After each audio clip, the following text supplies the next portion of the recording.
Welcome to another episode of Fourth and Frames. I'm Chris Battistel with my co-hosts Rhett Manuel and Drew Scott. Tonight, we welcome special guest Colby Conway of Fantasy Alarm to the show as we continue our divisional previews, giving you a must, bust, and maybe from each team in the AFC South. Let's get it popping.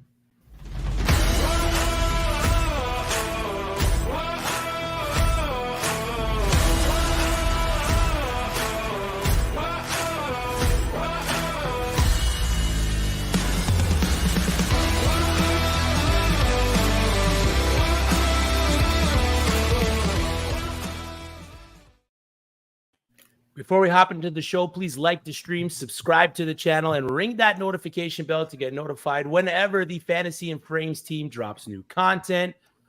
Hop over across all social media and follow us at Fantasy and Frames. Rate and review the podcast, and visit www.fantasyandframes.com to find everything you need to chase that championship this upcoming fantasy season.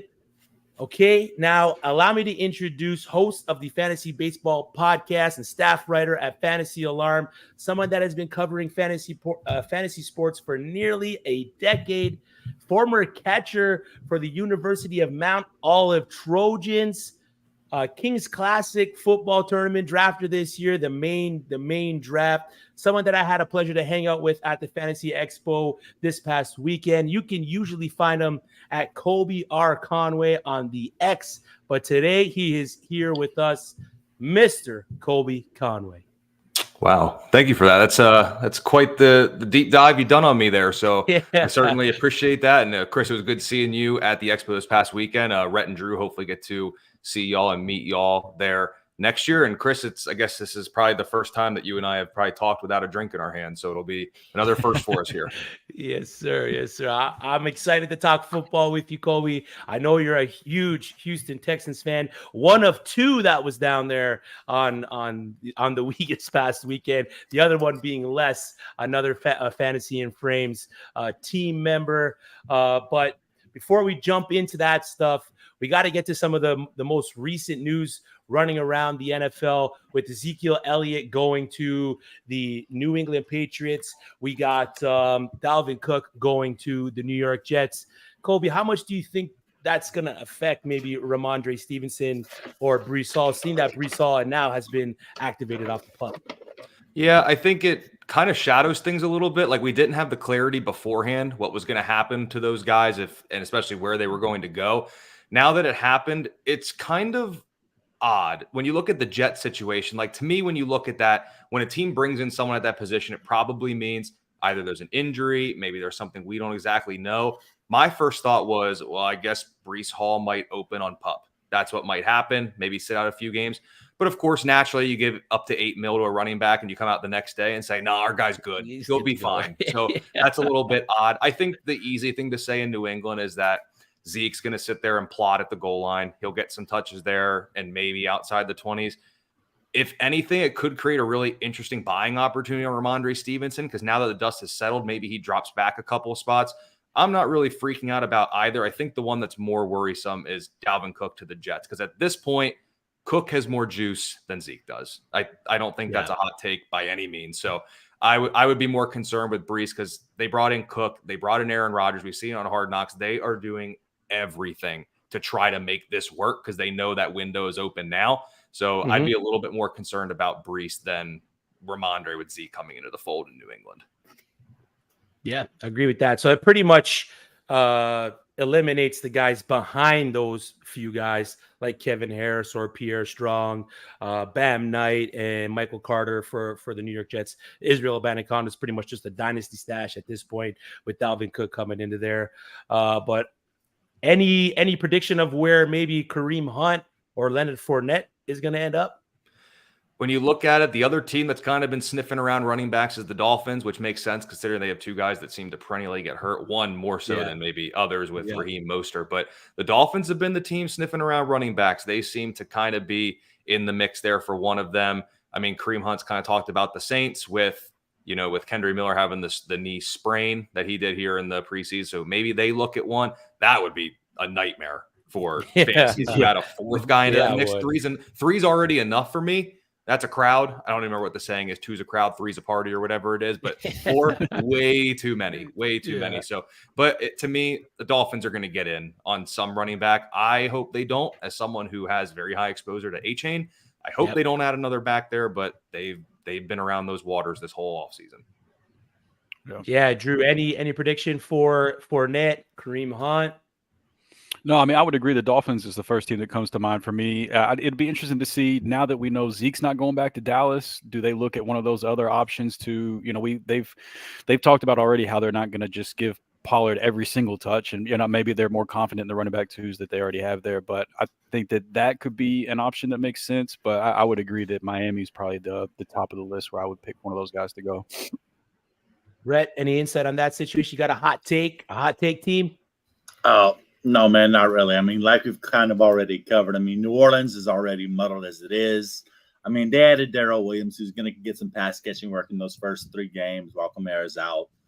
Kendre's got the knee sprain. Jamal Williams didn't look very good in that preseason opener. So that Saints backfield is already pretty murky as we go. So in terms of hot takes, no, I think Miami is the spot that everybody's kind of waiting to drop, if it's going to drop. Also wouldn't be surprised if we saw Kansas City jump in on somebody. But, I mean, there's Pacheco, there's McKinnon. McKinnon's 31. We know he's been steady, but at 31 years old, you don't know when that shoe is going to drop. And they always have to keep a guy over there anyway. So we'll see what happens. But as of right now, I'm not setting anything in stone at all. Yeah. And Minnesota's been working out guys as well. They had Mike Davis in.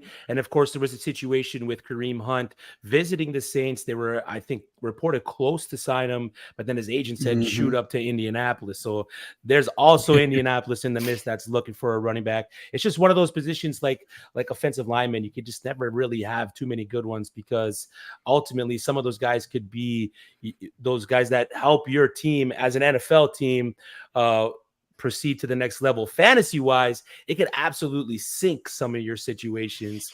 Like Colby said, there would be absolutely nightmare if one of them ended up in New Orleans, especially with the Alvin Kamara suspension, him coming back after 4.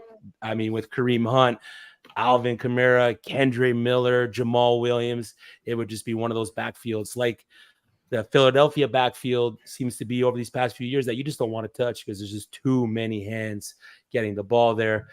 Colby, before we jump into the AFC South, we do have a running bit on the show, and I didn't get the chance to hear you sing karaoke on Sunday night, but any chance we can get a bar from you here before we jump in? No obligation. You can tell me to go jump on my horse and ride. No, absolutely not. I would my vocal range is stuck to about 2 or 3 octaves, and it's pretty low. So I was thinking about when we were at the karaoke at the expo, and I did not leave that chair out on the patio for the entire time, other than to go inside and get a drink. That was about the only time I left off that chair. It'd have to be something lower. Someone, I don't know who it was, but they sang "What Was I Thinking" by Dierks Bentley, and I was like, it probably have to be somewhere in that Dierks vocal range for me. But I'll come to the expo next year. Maybe there will be a little something if there's some. There's some liquid courage going around. I dig it, man. Maybe a little Barry White, nothing. I don't know about that. It's got to be a little. It have to be a little more recent for me, but probably it would definitely be country. That is 100% for sure. All right, I appreciate you. Hello, Albert. Welcome to the show. Thanks for joining in on the chat. Anyone that is watching over on Twitter at Nate Markham, Patsy Cline. Anyone that's watching over on Twitter, we cannot see your questions. So if you want to drop a question or a comment in the chat, head over to YouTube and do that, and we will answer your questions live on the show. But let's get into why we are here, breaking down the AFC South, a division that's chock full of up-and-coming teams. The Jacksonville Jaguars, the previous division winners. Heading into the season, there is quite a few buzz teams, quite a few buzz names in terms of fantasy producers. You got a couple rookie quarterbacks. You got Christian Kirk coming back into, or Calvin Ridley coming back into the fold for Jacksonville. It is going to be a division that I'm excited to follow for fantasy purposes. But let's hop into Colby's favorite team, the Houston Texans. So we're going to give you a must bust and maybe from each squad. So let's start with the Texans. Colby, who is the must draft out of this offense? Yeah, for me, when you look at it, it's obviously a whole new scheme in Houston, right? It's San Francisco. What is Houston Central Time Zone? So it's San Francisco Central. That's what they're doing. D'Amico came over from San Fran. He brought over Bobby Slowick. It's the Shanahan offense. We know what that means. It is tight end centric. That is what is going to happen with this team. What I've seen a lot in fantasy drafts, like I like Nico Collins, I like Tank Dell, but instead of looking at who the wide receiver one is going to be, we have to view it at who is pass catcher number one, and that is going to be Dalton Schultz. It's the perfect offense for him. It's this perfect storm that's aligning for Schultz in that it's the best offense for the tight end. He's on a 1-year prove-it deal. And if you believe into the whole, with rookie quarterbacks, the tight ends are their security blankets, you can check that box off as well. Schultz has documented that he can be a tight end one for us. I'm looking at it here back in 2021, 800 plus yards, 8 touchdowns when he was thrusted into a pretty prominent role in that Dallas offense. Once you've done it, that skill is there. It can happen again. And if it's going to happen, it is going to happen here. And when you look at it, I'm aggressively pushing up Dalton Schultz in drafts. Like in the Kings Classic, I know it's gotten a lot of they say not all publicity is negative, but it's gotten a lot of eyebrows raised and a lot of commentary about it that I pushed him up. I believe I took him as the 6th tight end off the board in the 5th round of a 14-teamer ahead of Dallas Goedert. Schultz is my tight end 6 this year. It's just everything is there for him. I believe the Houston offense is going to be better. They're going to be able to sustain drives. And in that case, there's going to be more volume. I truly think Schultz leads this team in targets. He's going to lead everywhere else. I would not be surprised if on a prove-it deal, Schultz has a career year. So for me, Dalton Schultz is the must-have from this Houston offense. Yeah, I love all that. I'm a big Dalton Schultz owner, a high percentage of Dalton Schultz. He's my tight end 1 when I drafted the draft night out this past weekend. So I love everything you're saying there, Colby. I love it. He showed it in Dallas. He showed what he can do, and he's ready to ball out for that offense. Were you excited when they drafted CJ Stroud there? So every year, dating back to my college years, we've always done the prediction of the NFL draft, and we've gone through it. I actually had them trading back up to take Anthony Richardson. That's kind of who I thought they were in on, and I thought they were keeping it under wraps. And then ultimately, when I did the draft, I knew they were getting Will Anderson one way or another. That cat was so far out of the bag, it was not even funny. Like, and like right now, I say like you have to find something or someone.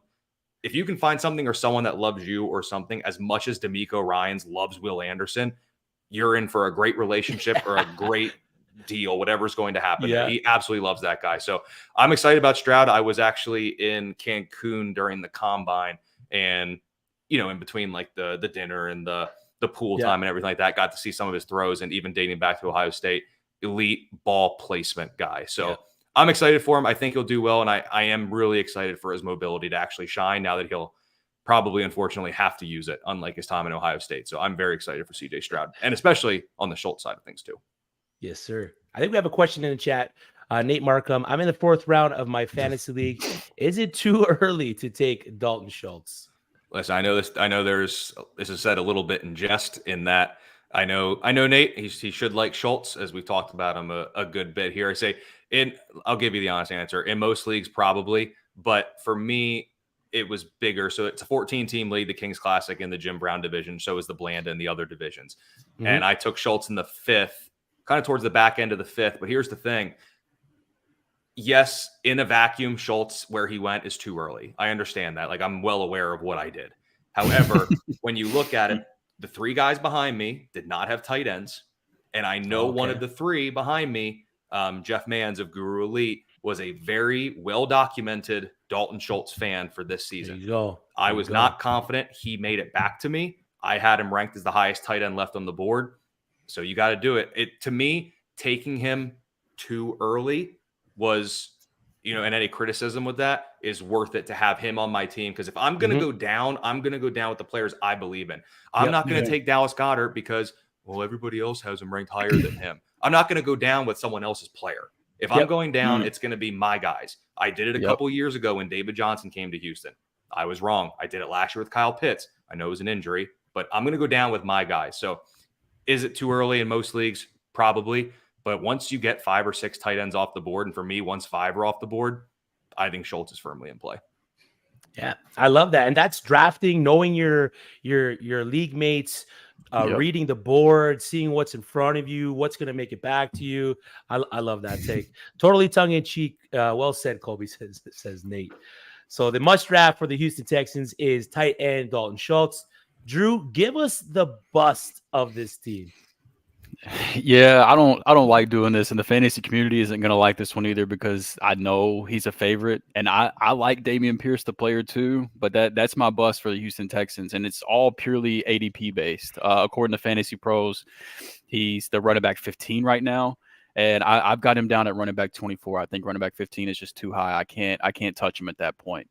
He was only the running back 28 last year. And while I don't think Devin Singletary is this incredible running back by any stretch of the imagination, I do think he's better than any of the backups that Pierce had to deal with last year. And it is a running back that this new coaching staff went out and got.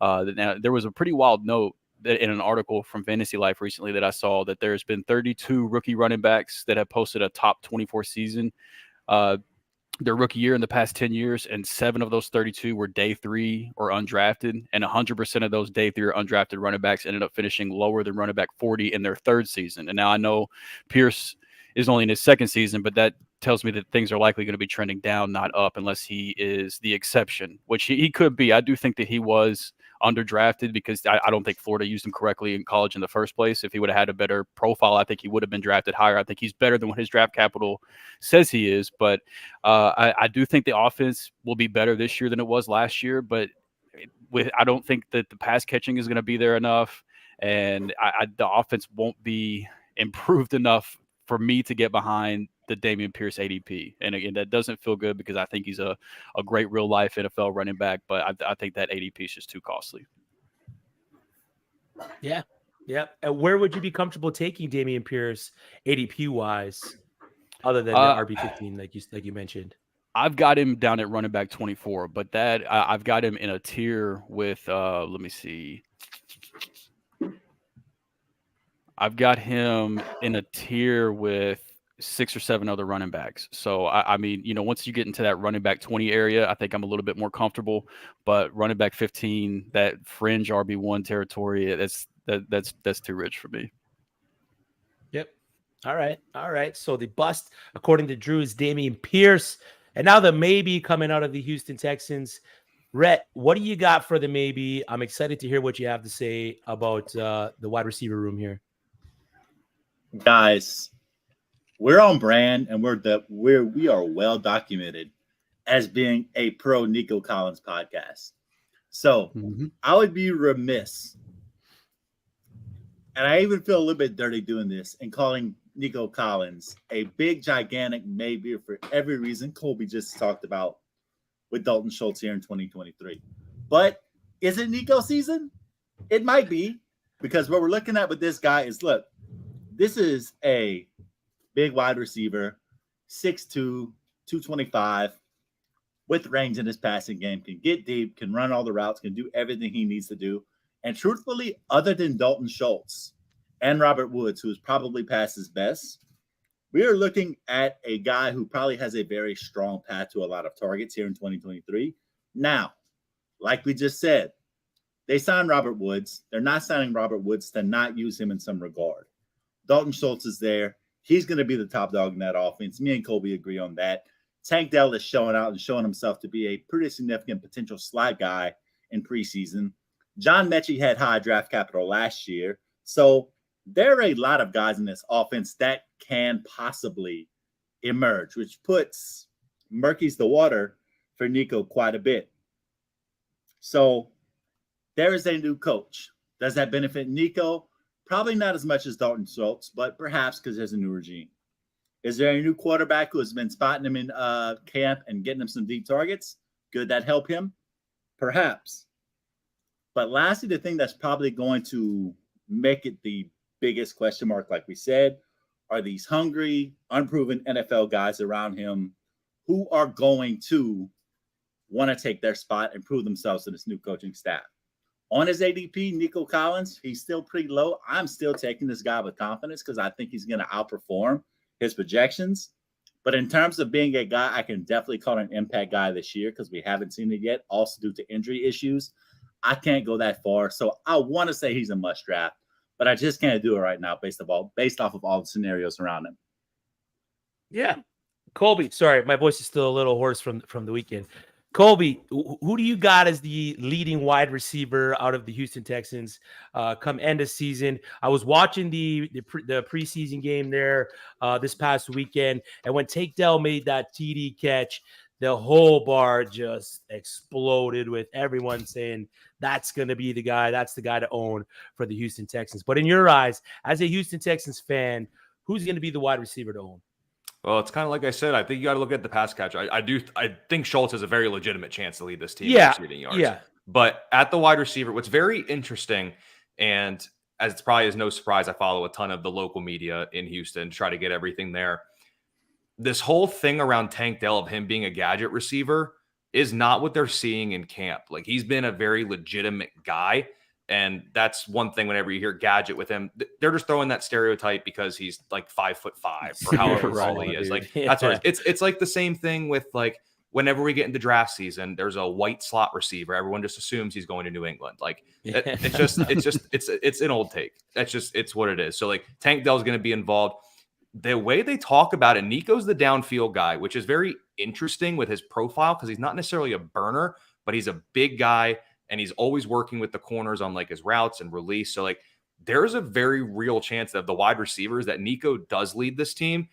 What's really interesting is that Robert Woods seems to be this boring veteran who's going to get like 48 yards every single game, but stay healthy and lead the wide receivers. So like it's a really interesting phenomenon. And if you would have told me, like, I'm looking at Nico's numbers here, that he's never had 500 yards in a season yet, I definitely thought last year he would have eclipsed that, but he fell just short at 481. So I think Robert Woods is the least sexy pick to lead the receivers, but man, he just might be the one because they like him. They like what he brings. If it's not going to be Robert Woods, I hope it's Nico. I mean, this is that third year. I know the third year jump for receivers is kind of outdated now at this point too, but if we're going to look at the receivers, I'll go Nico just because I do think he's the wide receiver one, and all of the reports out of camp are that he is Stroud's top dog.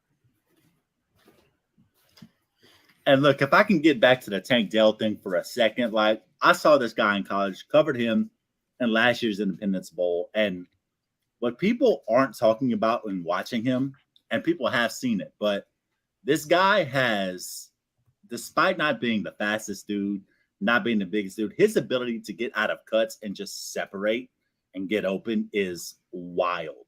Like, I seen it live. I don't think tape does it justice how good he is at doing those things. So like in terms of being a slot guy that you want, or the type of guy that is going to work in the league, whether it is a short ball, get a little bit of wiggle and keep going, or, you know, run a slant, run a good route, get open that way. I mean, Tank Dell is an interesting dude if you're in redraft or early week 1, week 2 waiver wire guy that you want to take a flyer on. Like, that is the type of dude that I wouldn't be surprised in week 1 to come out, somehow find himself with 65 yards and a score, and just end up being a guy that people are like, where'd he come from? When people who knew all along knew what he was capable of. And the thing with Tank too, when you look at the offense, he has the one thing that I am very confident to say that no one else has, and it's that sudden burst. Like when you say getting him getting out of routes and everything, go watch the first preseason game. It was a quick slant or a pop route, whatever you want to call it. He caught the ball. There was 2 linebackers that are there. In the blink of an eye, he's past the first down marker, and it seemed like those linebackers hadn't even taken 2 steps yet. So like Dell has this sudden quickness that I don't remember a player in Houston having for some long time. And it's going to be a very utilized element of this offense. And even if it's not downfield, whether it's a screen pass, these quick slants, he is going to get open. And it's very interesting. CJ Stroud and him have developed a relationship very quickly, and Stroud beat the drum to get Tank Dell there. So don't underestimate that. Yeah, I like that. Tank ended up with the fastest 10-yard split the NFL Combine this year. I think it was like 1.1 seconds over a 10-yard split. So, interesting guy. Mm-hmm. Dude's fast. We got a question in the chat from Malcolm Merriweather. Is there a clear-cut number one pick? We'll go around the frame, give a quick answer to this one. I'm in a half PPR league with the number one pick.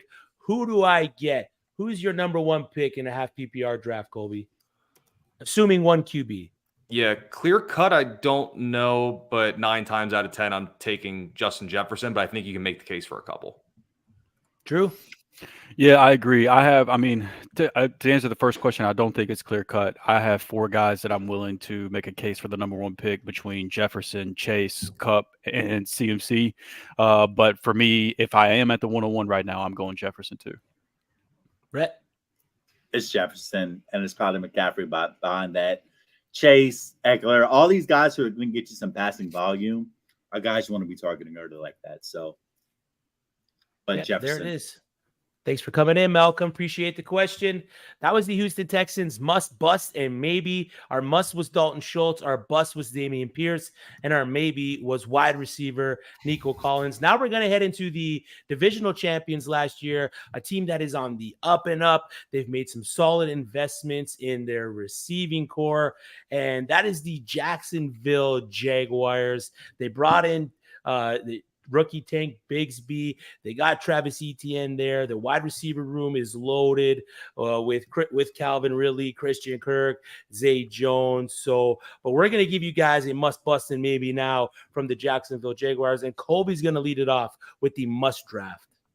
Mine's Calvin Ridley. I'm a little upset I didn't get him a lot this weekend in the drafts that I've done there, but good thing I still have about 7 more drafts left to do. So that'll be some more opportunities to get him. But I mean, we've seen Trevor Lawrence support a wide receiver one in the past. He did it last year with Christian Kirk. And I know it's been a little bit since we've seen Ridley, but I mean, back when he was playing, he had 60 plus grabs, 820 plus yards, and 7 plus touchdowns in each season through his first 3 years in the league. He's an alpha. Trevor Lawrence is going to come to love him quickly. And the nice thing, you can see those clips from the preseason here. And he's got the juice. He's got that quick burst. He ran that route 3 times faster than Zay Jones. I don't believe there was any doctoring to that video, so I'm pretty sure that everything is okay there. But he's in a very good spot because I wrote about this over in a player debate that we did at Fantasy Alarm, but he wrote an article in the Players Tribune basically talking about how the year off actually helped him physically and how he feels better and everything like that. And the way I put it in the article,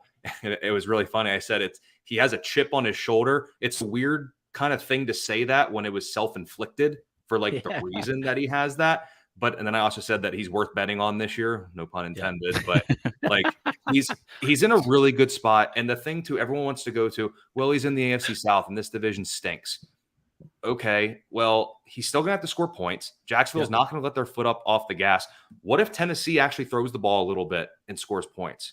Colts, what if Anthony Richardson's that dude? What if CJ Stroud and Kyle Shanahan 4.0 version of this offense now that we've seen? What if they can put up some points? And then also Jacksonville still has to play the Chiefs, the Bengals, the Ravens, and the Bills this season outside of the AFC South.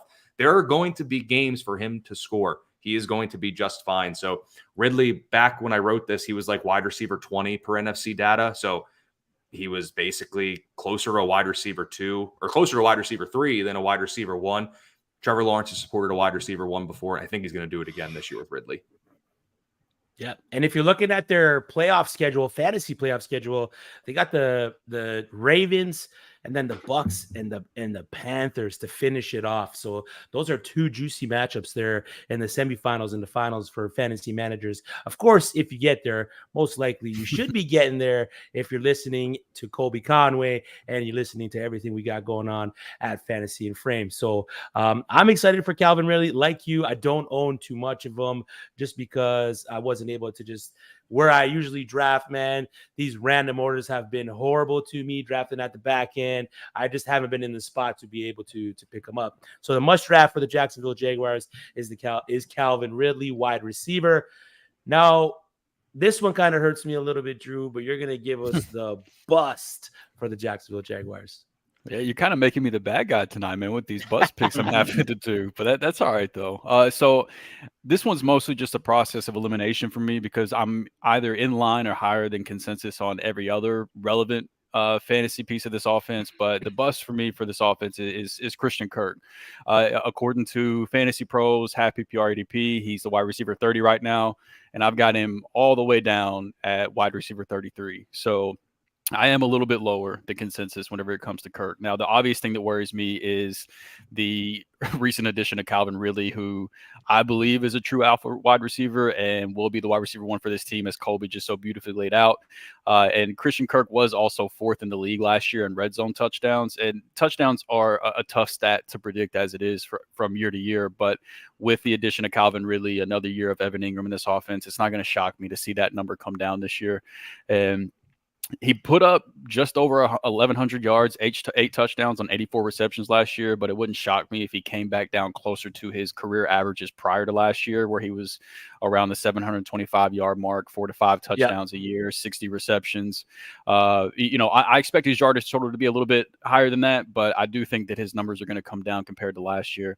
And I don't like to overreact to the preseason, but the newest worry that just popped up for me was after the first preseason game was the fact that whenever you look at the snaps from Jacksonville starters, Christian Kirk was only on the field whenever the Jags were in 11 personnel. So, I mean, for those that are listening, if you don't know, 11 personnel is whenever there's 3 wide receivers on the field. So, meaning whenever they were in 2 wide receiver sets, it was Calvin Ridley and Zay Jones. Now, I have no idea if that's actually going to be a thing during the regular season, but if it is, I think wide receiver 30 is just too high. Yeah, it's a great points there. Why you think he's going to bust compared to where he's being drafted. Rhett, give us the maybe from this Jacksonville Jaguars team, brother. And this hurts my heart because I'm actually a big ATN guy, but my maybe has to be Tank Bigsby. Currently, if we're looking at Howard Bender's rankings on Fantasy Alarm, Tank is currently running back 49. Projections don't stand out for you in any way, shape, or form.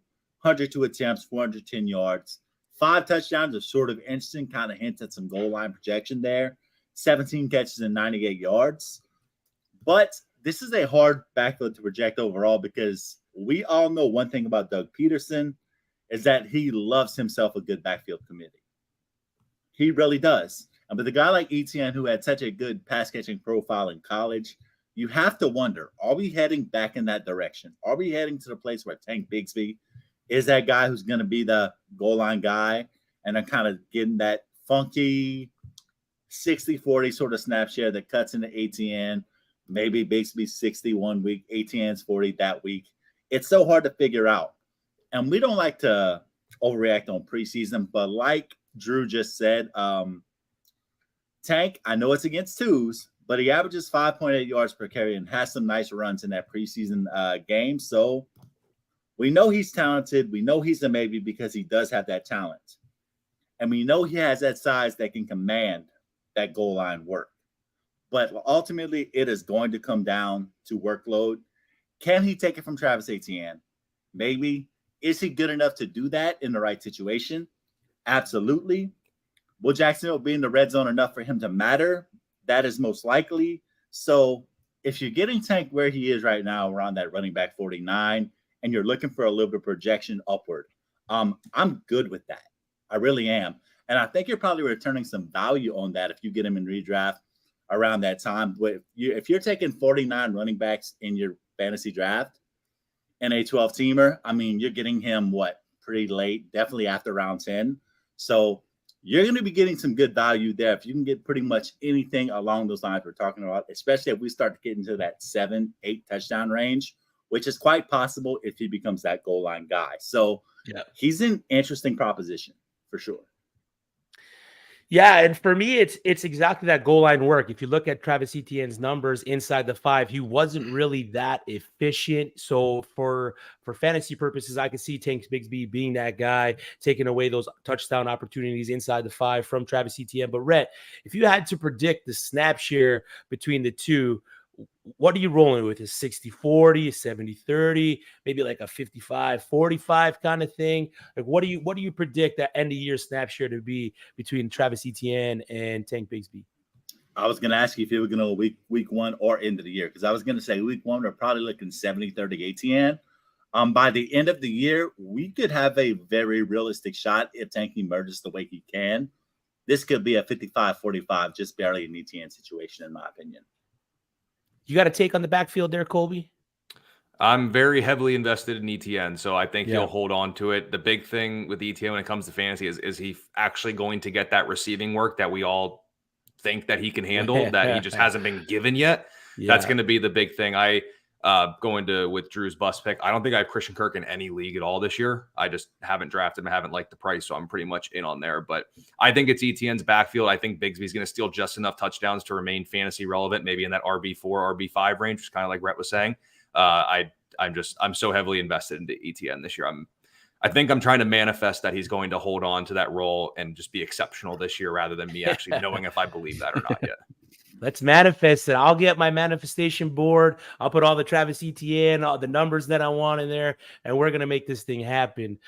Anyone watching, please like the stream, subscribe to the channel, and ring that notification bell to get notified whenever the Fantasy Frames team drops new content. We have Colby Conway from Fantasy Alarm joining us on the show today, breaking down the AFC South, giving you a must, bust, and maybe from each team in the division. We've already covered the Houston Texans, where our must was Dalton Schultz, our bust was Damian Pierce, and our maybe was Nico Collins. We just covered the Jacksonville Jaguars, giving you the must Calvin Ridley, bust Christian Kirk, and maybe Tank Bigsby.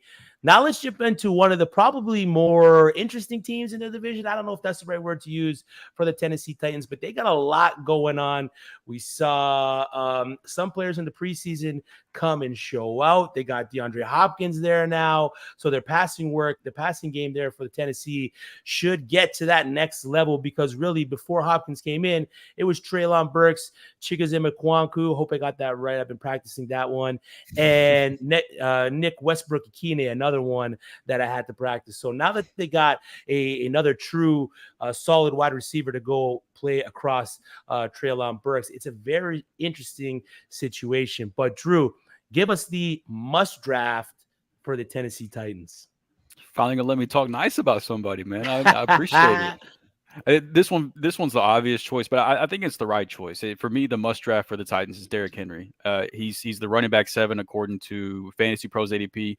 I've got him just ahead of that at running back 6, but just with all the question marks around so many of these top running backs right now, he feels like such a safe choice, and it feels like he's been slipping where I thought he would be going the other direction. But I know at this point, age 29, he's supposed to be slowing down, but I saw a little bit, but not very much of that last year with Henry. I'm not going to be the one to try to predict it this year. Even at age 28 last year, he was still second in the NFL in rushing yards, averaged 4.4 yards per carry while leading the NFL in rushing attempts. And he led the NFL in yards after contact on his rushing attempts as well. So, and not to mention, he was first in the NFL last year in yards after contact versus stacked boxes. And while I'm sure he'll still see plenty of those this year, the fact that they added DeAndre Hopkins and that there is a healthy Ryan Tannehill, they should have serviceable quarterback play this year, assuming that everybody does stay healthy. I think he should see at least a little bit less stacked boxes this year than he did last year. So Hopkins' arrival probably means we won't see a repeat of Henry's career year as a pass catcher that he had last year. But I do think with the improved offense, that will also lead to more trips in the red zone and hopefully more touchdown upside for Henry this year as well. So I still fully believe that this offense will run through Derrick Henry, and I'm in on the big man again, at least for one more year. Yeah. Tractor Cito, man. Rumble, young man, rumble. That guy is huge. I was down at the expo. Colby was there as well. And I was talking to a gentleman. His name is slipping me right now, but he was telling me something about Derrick Henry coming out and saying that he doesn't have much football left in him, that his memory's kind of, he stated that his memory's kind of fading and all that stuff. But I never saw any of those reports. I asked him where he got it from, but he forgot where he got it from. So maybe it was a dream, but hashtag sources. Yeah, exactly. But Derrick Henry, the must draft for the Tennessee Titans. Drew, give us the bust off this team. Oh, I don't think you're asking. Yeah, you're asking me for the bust, and that's going to be. Oh, sorry, Rhett. My bad. I know that it's just safe to assume I'm doing all the bust now because I've been the bad guy. You're the bust guy. But Rhett, before we get into it, I want to bounce back. We got this question here from Vincent Tobias to Drew. Is there no concern about the offensive line? I mean, it's fair to have some concern, but the line was bad last year too, and that had no effect on Henry, really. I mean, they spent their first round pick on an offensive line upgrade this year. So while it is concerning, not enough for me to fade Henry, no. All right. Rhett, give us the bus, brother. What's up, Jamie? All right, so this hurts my heart because I actually did a rookie profile on this guy, and I love his dynasty value post Derrick Henry. But right now, we cannot. And I mean, we cannot be looking at Tyjae Spears as a viable redraft option. Fantasy Alarm agrees with me. Currently has him as the running back 71 for the season, and he might underperform that if Derrick Henry is healthy. His current projections: 97 carries, 423 yards, 3.6 touchdowns, 9 receptions, and 52 yards for a whopping 78.6 point projection for the season. So we are not feeling optimistic about Tyjae Spears this year. And that hurts me because long term, I did a profile on him. I love him. I love the way he's shifty. I love that he has a little bit of Jamal Charles to his game and the way he shifts and the way he uses hips and avoids contact. But the fact is that this year, this is likely that last Derrick Henry hurrah in redraft. The King is going to take his curtain call, have that final year. So lots of long-term, short-term, no. And just to fully illustrate where we're at with Tyjae Spears in terms of who is being ranked after right now, heavy hitters such as Zach Moss, Chuba Hubbard, Kyron Williams, and Pierre Strong. These are some of the guys he's ranked after right now. So that tells me that not only am I not confident in him, there are a lot of people that are not confident in the Tyjae Spears experience for this season. So he feels like a reach this year no matter what. Unless Derrick Henry gets hurt, then he becomes really interesting all of a sudden. But until then, you're waiting, you're seeing, you're avoiding. Yep. Yeah, he looked decent in that preseason game, though. He had some decent runs there for the Titans when they were playing their game. Sorry. But yeah, I could agree with that. Colby, give us the maybe for the Tennessee Titans heading into the season. Yeah, this is the team I can't stand the most in the division. I can't stand the Titans. But for me, the maybe, it's Ryan Tannehill. Since June 1st, the only starting quarterback going after him is Baker Mayfield, and Tannehill's only going 18 picks ahead of Trey Lance, who's probably going to be the 3 in San Fran if all the reports are true. So when you look at Tannehill, this is arguably the best 1-2 receivers he's had in quite some time. Like even that couple years past was like Corey Davis and company, and Robert Woods was there. I believe it was last year with coming off the torn ACL. So, it is what it is for his receivers. But now he's got Hopkins, who will just catch everything in sight. Also pains me that he's in Tennessee now, just being a Texans fan. That one hurts a lot, but he's got a good crew of receivers. And I've talked about it before. Once you show the skill, it's in your bag. It's in your bag of tricks. And Tannehill was a QB1. I believe it was 2020 and 2021 coming in. I think the 1 year is the 12th, and I think probably the 7th, depending on what scoring that you use. But he was a routine 3,000 plus yards guy with 4+ rushing touchdowns for a couple of years there. He has that in him. I do not think their secondary is good. Like, I think teams are going to score. They have a very good front seven. They're very hard to run against, and they'll get after the quarterback. But that secondary is bad. I am not impressed. I think they did bring in Sean Murphy bunting, which will help. But maybe now, instead of being porous, they're just still below average. They're not going to be good. Teams are going to score on them. They're going to have to put up some points. And as much as I want to say it can't be all on the back of Derrick Henry, even though that's what it's been like for the past couple of years, to me, Tannehill's in line for a good year. And as QB 31, if he stinks the first couple of weeks, drop him. It doesn't even matter. Like, he's going to be one of your last round picks. It does not matter. He's an upside flyer. He's an absolute dart throw, maybe even a lottery ticket. And if he comes in just inside the top 20, you're happy with that in your backup role, when in theory, with a guy like Tannehill, in a perfect world, you're only starting him 1 week. And it's when your regular guy comes in because he's on bye, and you slide Tannehill in there. But this is arguably probably one of the better supporting casts outside of the offensive line than Tannehill's had in quite some time. Yeah, I like that. I'm a big Tannehill guy coming into the year, especially super flex leagues. He's going to be the guy that I don't mind having in that super flex spot.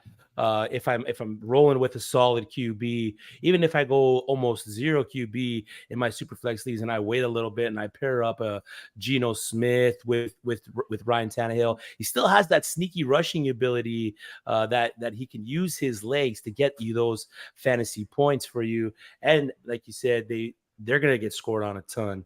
So that equals more fantasy points, more points for the Tennessee Titans, at least more opportunities to get points there for the Tennessee Titans. Drew, you got any take on Ryan Tannehill going into the year? No, I mean, just that I love the call. I mean, I've got him at quarterback 19. So if you're telling me I can get him, as one of the last quarterbacks this year, I love that. I think that he is being severely underrated right now. And I think he's a better quarterback than he's given credit for. And as Colby pointed out, this is the best weapons that he's had. So, yeah, no, count me in on Tannehill this year for sure.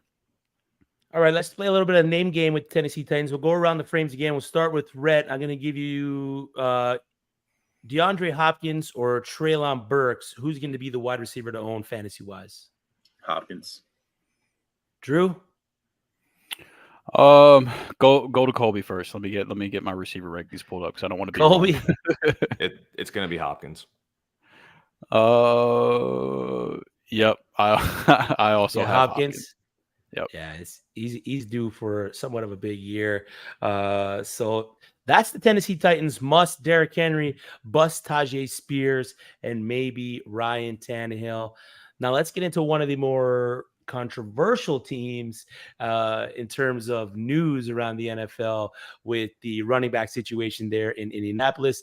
They came out and announced that Anthony Richardson was going to be the QB1. He was going to be the starter going into week 1, which I guess was no real surprise to anybody that they had come out and really announced that. I didn't see Gardner Minshew taking that away from him. They spend a high amount of draft capital to get Anthony Richardson. They've obviously liked what they've seen through training camps and preseason. But Rhett, give us the must draft player from the Indianapolis Colts heading into the 2023 fantasy football season. Before I do that, free Jonathan Taylor tailback, free JTT. Anyway, my must draft this year for the Indianapolis Colts, going as wide receiver 23 and is being severely undervalued, in my opinion, is Michael Pittman Jr. Last year came out and had 99 catches, only 925 yards, had 141 targets. That's under 10 yards a catch last year. So I really think that any projections you have this year are skewing heavily towards that anomaly season, because in year 1, he averaged 12.6 yards per catch. Year 2, he averaged 12.3 yards per catch. So if you're looking at a guy who has had that consistent, intermediate game, it's been Pittman. And last year was that outlier as opposed to what they're saying this year, which is him having 122 targets, 85 receptions, again, under 10 yards a catch, 815 yards, and 7 touchdowns. This under 10 yards a catch thing is wild to me, because if you watch this guy play, you understand the skill set that he has. And it's all been there for him last year, except for the yards. Like we said, 141 targets last year. And even if we go into a run-heavy RPO system this year with Anthony Richardson, I tweeted this a while back, rest in peace, Twitter. I still said, even if he had a significant drop-off, we're talking about a 120 target guy still. So I see it this year for him. And that under 10 yards a catch was with a well past his prime, 1 foot out the door, Matt Ryan playing quarterback for him last year. So there is a very strong path for Pittman to outperform his projection this year and get more along the lines of being a high-end wide receiver 2 as opposed to a low-end wide receiver 2, where he currently is. The question you have to ask is, with Anthony Richardson, can we fully trust that pass game coming off of his arm? But then the rebuttal to that is this: can we fully trust anybody in that pass game outside of Michael Pittman? Is it Alex Pierce? We don't know. Is it Josh Downs? We don't think so. Is it Jelani Woods? We'll talk about that after a while. I'm sorry, Drew, but I'm going to say maybe not. Is putting your bank on Michael Pittman a little bit risky? Absolutely. But when you're getting to the late wide receiver 2, wide receiver 3 range, you're shooting for upside. You want a guy who is going to give you a chance to boom and outperform that ADP where he's at right now. And that has a very strong possibility of being Michael Pittman. Like we said, that unquestioned number one in that passing game. I love the spot that he's in. I think as Anthony Richardson grows in this season, you're going to see Michael Pittman come out with some huge games in that second half of the season once they start to trust Richardson a little bit more.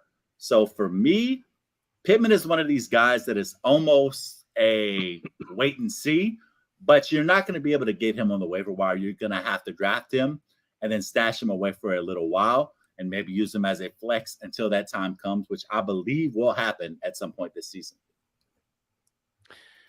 Yeah, I mean, he's going to be the wide receiver 1 there, but what is the wide receiver 1 going to be on that team with most likely a squad that's going to be run first?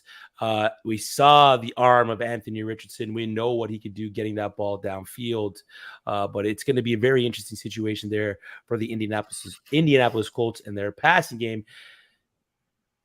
The bust player is going to come from Colby, and I cannot wait to see Drew's reaction to this because I totally agree with this one.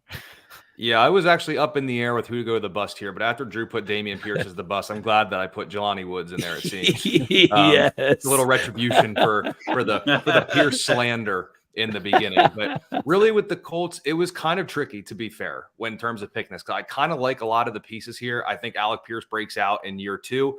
He should stay on the field in those 2 wide receiver sets. So I think Josh Downs might be on the outside looking in when they go 2 wide receiver sets. So for me, it's not even as much as if I think Jelani Woods is going to bust. I think just when it comes to draft, I think it's getting too cute. Like he's basically free. So it's really hard to say a guy being drafted outside the top 240 players is going to bust. It's kind of weird to say that, but there's just enough other guys there with like Kylan Granson and Mo Alley Cox, and Jelani Woods was okay last year, 25 grabs, 312 yards and 3 touchdowns. If you're swinging for upside that tight end, I totally get it. The guys he's going around like Jake Ferguson, Trey McBride, Noah Fant, and then Cade Otton's probably the guy I would prefer later on there. Again, it's really kind of not bold at all to say the tight end 29 since June 1 is going to bust. I just think it's getting too cute with other guys around there. I think you'd be better off picking.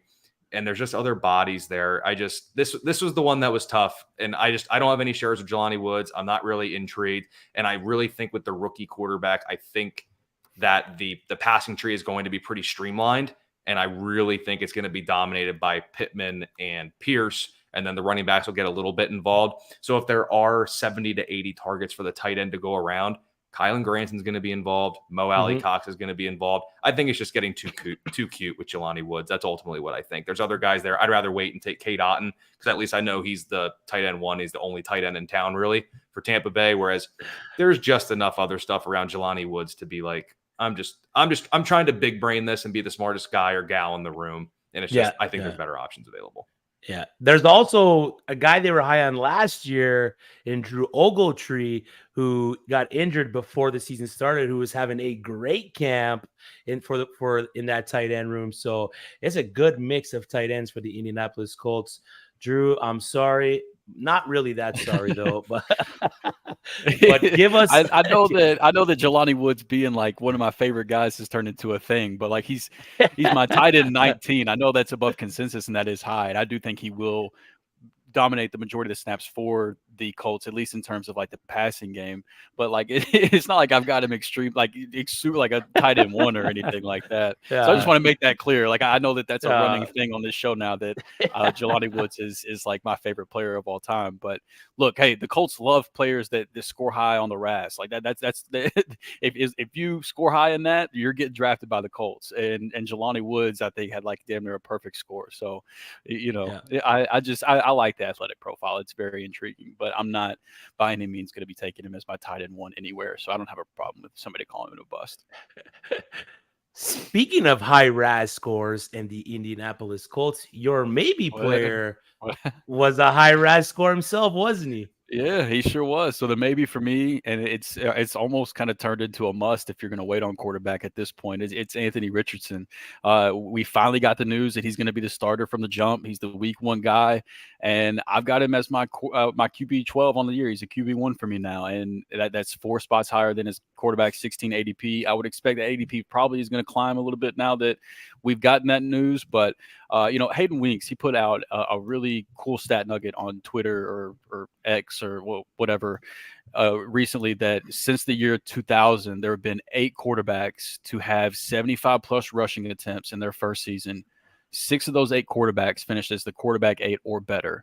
And the other 2 were Vince Young and Deshaun Kaiser. So unless you think that he's going to be Vince Young or Deshaun Kaiser, quarterback 12 might be too low at this point. So, I mean, I fully expect Anthony Richardson to hit 75 plus rushing attempts. So, Justin Fields, he was a quarterback 7 last year with only 318 pass attempts. So for me, I'm not going to overthink this one. I'll happily take Anthony Richardson in his ADP. If I miss out on the top, for me, there's a clear top 8 quarterbacks. All of them are going, within the first 5 rounds. After that, I think there's a pretty significant teardrop to where I'm not going to reach for anybody early on, and I'll just, take one of the few guys I have in the same tier that fall to me. And Richardson's one of those guys. So if I can get that rushing upside later on, I love targeting Richardson later in drafts, especially before his ADP starts to climb. Yeah, I agree with all that. Now, you're in your spot. You don't have a QB. You don't have a QB yet while you're drafting. Anthony Richardson and Daniel Jones is there. Which one are you taking? Let's see. Right now, I have Daniel Jones 1 spot ahead. I've got him at quarterback 11 and Richardson at quarterback 12. So, flip a coin. They're in the same tier. I don't have a problem if you take either one. If I'm following my rankings, I'm taking Daniel Jones. If I'm drafting on vibes and good times, I'm taking Anthony Richardson. I like it. Colby, same question. Jones or Richardson?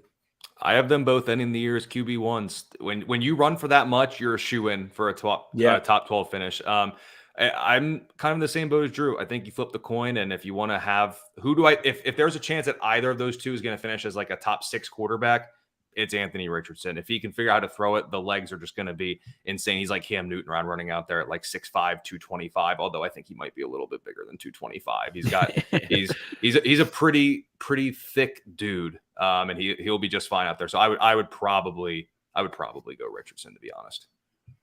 Yeah, Rhett, same thing. Richardson. I guess, but I'm kind of feeling peer pressure right now. Because I've been sort of high on Daniel Jones this year, and I've always liked the rushing upside. But we know the passing thing has never really been there. And I can't let my exorbitant love of Darren Waller cloud my judgment here. So let's not get cute. Let's go with Richardson. We think he has superior rushing upside. We know he's a better athlete. Let's roll Richardson because, we saw Justin Fields do it, like Drew said, on very minimal passing upside last year. So if you're in an RPO-heavy offense where you're going to be used heavily with your legs, like that's a strong place to be if you're going to be a quarterback. So Richardson. Yeah, as we speak, I just flip-flop Daniel Jones and Richardson in my rankings because I realized that there's no way I'm going to be in a draft staring down both of those guys and take Daniel Jones over Richardson. I'm not going to do it. I want to have fun, and Anthony Richardson's fun, so I'm going to take him over Daniel Jones. So I flip-flopped the 2. Yep, that's the AFC South. We gave you a must-bust and maybe from each team in the division. From the Houston Texans, Colby gave us the must-draft, Dalton Schultz. Drew gave us the bust in Dameon Pierce. And Rhett gave us the maybe in Nico Collins. Colby, we talked about it a little earlier, but where's a good spot to draft Dalton Schultz? Well, apparently in a 14-teamer, it's in the 5th round once the other tight ends go off the board. Ultimately, I think depending on how the rounds, I always like to draft based on tiers more so than rounds. So for me, once about 5 or so tight ends go off the board, like once you get the Kelsey, Andrews, Hawkinson, and then however you have like your next 2 or so shake out there, because that's kind of pretty much up for debate there with likes of Kittle, Pitts, and all those guys. Once about 5 tight ends are off the board, Schultz becomes in play for me. I have him at tight end 6. I believe I have him behind Kittle, and it might be Pitts. I'd have to relook at it, but he may end up moving up tight end 5 for me. So really, if you go off tiers, once about 4 or 5 tight ends go, he's in play for me. And then as far as Dameon Pierce goes, I know I spent the beginning of the show slandering him, but are you okay with this running back 15 price tag? How do you feel about that? Well, in the Kings Classic draft, we just had Pierce was on the board, and I took ETN over him, which kind of hurt me a little bit. But like I said, I'm pretty much in on ETN. Pretty much for me, I think the earliest I've taken Pierce is RB16 or 17. I did it in an underdog draft. So that would be about as high as I would go on him. Okay. Yep. Right on. Jacksonville Jaguars, Colby gave you the must in Calvin Ridley. Drew gave you the bust in Christian Kirk, and Rhett gave you the maybe in Tank Bigsby. Colby, again, where are you drafting Calvin Ridley in your fantasy drafts? As early as wide receiver 15. I think that's when he starts entering that conversation. I think he's going to end the year as a wide receiver 1. So the closer I can draft him up there, that's where it comes in. There's some names I kind of won't get him above when you start looking at things, but thinking back on drafts I've done, I think wide receiver 15 is the earliest I pushed him up. Yep. I've got him as wide receiver 14, and that's in a tier with guys starting at wide receiver 11. So yeah, I think once you get to that back end wide receiver 1 territory, I love Calvin Ridley this year. So I'm all in with that. I agree. All right, for the Tennessee Titans, our must. Drew gave you Derrick Henry. Rhett gave you Tajay Spears as the bust. Colby gave you the maybe in Ryan Tannehill. Drew, where are you comfortable taking Derrick Henry going into the season? I mean, if he's really fallen to that mid-second round, I'm taking him there all day. I have no problem taking him right there at the 1-2 turn because it seems like he's going to make it there consistently. So, especially like in your underdog leagues, things like that, maybe I'm not sure exactly where he's going, but in your home leagues, I wouldn't be surprised at all if you can get him at the 1-2 turn. But I love. Typically, I don't, but I love right now picking in the middle of the draft because you can start your draft with I've seen Cooper Kupp, Derrick Henry starts to a draft, and that just blows my mind. So if I could do something like that, man, count me in, please. And for the Indianapolis Colts, Rhett gave you the must of Michael Pittman. Colby gave you the bust of Jelani Woods, and Drew gave you the maybe of Anthony Richardson. Rhett, where are you taking Michael Pittman in your upcoming drafts, man? Yeah, here's my hot take of the night is that I actually have Michael Pittman right now as a top 50 player in my rankings. Right in there, like number 49. But, I have him a little bit above. I think he's like somewhere around wide receiver 20 in my personal rankings. Like I said, I love the fact that there's not much competition there. I understand that it may take some time, and I understand that the passing game is going to take some weeks to develop. But even on weeks where he's not at his best or the passing game isn't at his best, do we really envision him not having these weeks where he's at minimum 6 or 7 targets every week? That's probably the floor for him. So with guys like that, you have to really take that into consideration. And like we previously said, that under 10 yards a catch thing, I don't see it happening again this year, especially considering the type of arm that Anthony Richardson has. If he catches him on just a couple of these deep balls this year, that yards per reception is going through the roof compared to last year. So right inside my top 50, which puts him at around an early round 5 ADP, would be comfortable going up toward the end of round 4 to get him. But in your home leagues, he's probably getting undervalued. So you can probably web to that end of round 5, beginning of round 6 for a guy like Michael Pittman. So good value there in your home leagues for sure. Yes, sir. Yes, sir. That is the AFC South. Colby, we appreciate your time, man, coming on the show and hitting us up with some great insight into the AFC South. The frame is yours. Let the people watching, listening, what you got going on inside of fantasy football, outside of fantasy football, anything you want to share with us, brother. Yeah, over on X, formerly Twitter, whatever we call it now, at Colby R. Conway there. And then over at fantasyalarm.com, I'll be doing some football stuff coming up here soon. We got into a little bit with like some player debate articles. And then I know in season, I'll probably do something on the DFS side of things. And then grinding out a lot of fantasy baseball content. So doing a lot of that, but most of it's over at fantasyalarm.com. And then throughout the year, I'll be over doing a little writing with Bob Lung at Big Guy Fantasy Sports as well. Nice. And hopefully if Jorge allows it, the boss man over there, if he allows it, I'll be glad to come and talk with y'all anytime during the NFL season. Yes. That would be great. Love it. Yes. Yeah, we'll be more than happy to have you on again. That's the AFC South. Don't forget to check in tomorrow. We're breaking down the NFC South with Keith Fleming from Fantasy Six Pack. For Drew at Drew3MR, for Rhett at R Manual Sports, I'm Chris Battistel. Get well, Jorge. Doodles.